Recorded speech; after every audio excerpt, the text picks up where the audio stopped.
Hey friends, Merry Christmas. I'm here to read you a story today. My name's Miss Jen, Director of Children's Ministries at Sugarloaf. Let's get started. This book is called The Christmas Promise.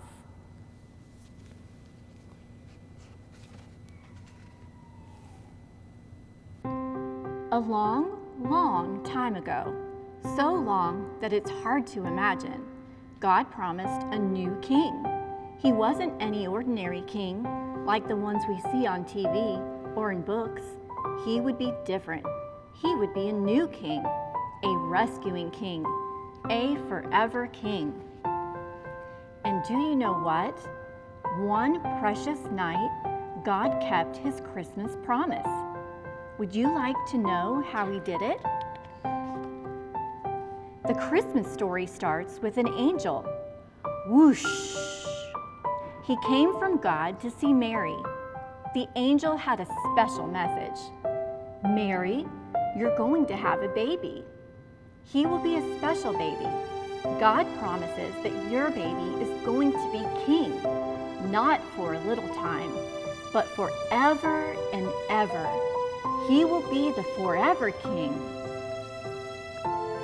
Mary was going to marry Joseph. So God sent another angel. Whoosh! He came to see Joseph. The angel had a special message. Mary is going to have a very special baby, the angel said to Joseph. Her baby is going to be king and will rescue his people. He will be a rescuing king. God had promised that his new king would be born in a little city called Bethlehem. And that's where Mary and Joseph went.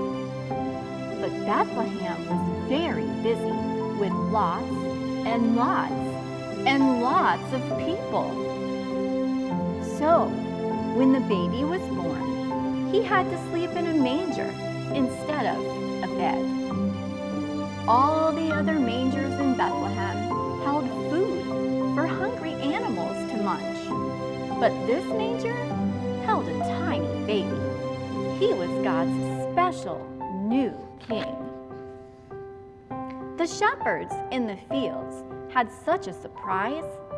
It was a quiet and dark night, and the sheep were snoozing when, whoosh, an angel popped into the sky.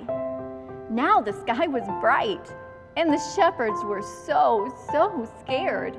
But the angel had a special message for them.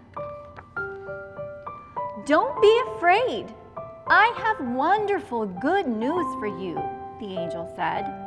God's chosen king has been born tonight. He is going to rescue his people, just as God promised.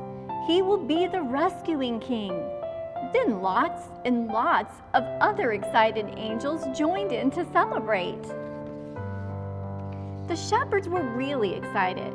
They went rushing to see the new king. And there he was, lying in a manger, just as the angel said. But they weren't the only ones who had heard the good news about the promised new king. Some wise men living far, far away had also been sent a message. It was quiet and dark, and they were watching the stars when, whoosh, a new star popped into the sky. The star had a special message. The wise men knew what it meant. A very special king had been born, the king for all God's people. This child was the promised new king. The wise men were so excited. So they went on a long journey to see the new king. And there he was, just as the star had shown them. Everything God promised came true. There are lots and lots of different kings in the world, but God sent the greatest king of all. He sent a new king, a rescuing king, a forever king. know what this king's name is? His name is Jesus.